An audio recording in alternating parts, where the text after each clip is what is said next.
I've been spending a lot of time on The Witcher 3, and I absolutely love it. I've clocked more than 100 hours on Steam. Wait, I think it's more than 200 hours now. I was having doubts about picking it up because I hadn't played the first two. So before I bought the game, I decided to play and complete The Witcher 1. I was hoping to see if the first game was any indicator of how good the third game would be. So let's check it out. According to what I've read, this game's plot starts where the books left off. You start the game with a cutscene of Geralt lifting a curse and he somehow goes missing, assumed dead, only to reappear at Kaer Morhen with amnesia. After getting attacked by bandits calling themselves Salamandra and having their mutagenic potion stolen, Geralt goes on a journey to recover the mutagens while still recovering from amnesia.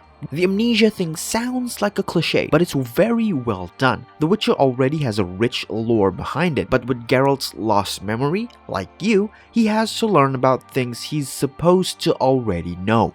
The biggest problem this game has is its graphics. I mean, even for its time it was bad. Mass Effect, Fallout, Bioshock, just some of the games that were released around the same time, it doesn't even come close to looking like those games. Although to be fair, its budget probably didn't come close to those games as well, so let's forgive and move on, cause graphics aren't everything and this game proves that.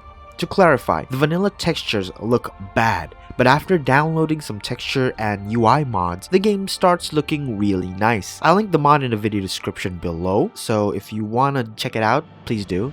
If you've played the second and third Witcher, I'm sorry, this plays nothing like those games. Even with the enhanced edition, it still doesn't play anything like them. I think this part of the game is what turns a lot of the newer players off, but the real problem I think people are having is the wooden themed board game aesthetic UI. Get that interface mod I told you about and it'll definitely improve your experience with the combat. The combat revolves around you clicking on the enemy and timing your clicks to unleash combos. You'll have your steel and silver sword as usual, and you can use 3 types of fighting styles, which are strong, fast, and group attacks. Leveling up these attack styles will be independent of each other. That means if you level up your steel sword's fast attack, it won't affect your fast attack with the silver sword, because a silver sword and a steel sword are so vastly different that Geralt needs to relearn the same moves twice. Am I wrong? Because I don't think Amnesia explains that. You'll also be able to level up your stat skills, and although it looks intimidating with all the numbers, there's not much calculation involved other than higher numbers mean bigger damage or higher defense.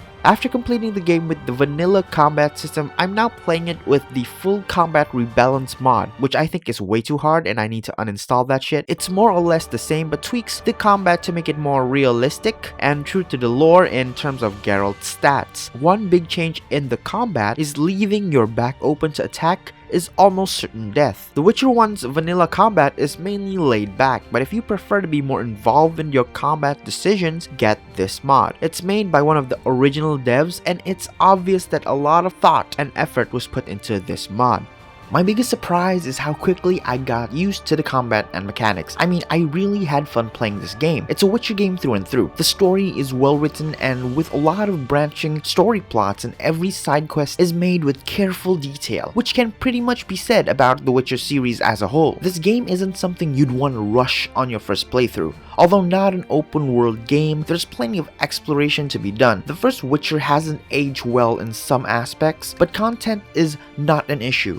Suck it up through the prologue and you should find the game worth your time. The story alone is worth putting the time into this game. Mystery, drama, action, and even time travel. The story has it all. To simply put it, if you're not a total graphics whore and you don't mind spending a little bit of time learning the rules of the game, you will be rewarded with a rich story full of interesting lore and the guarantee of 2 more sequels that surpass it. Sequels that you'll absolutely enjoy more having completed the first game.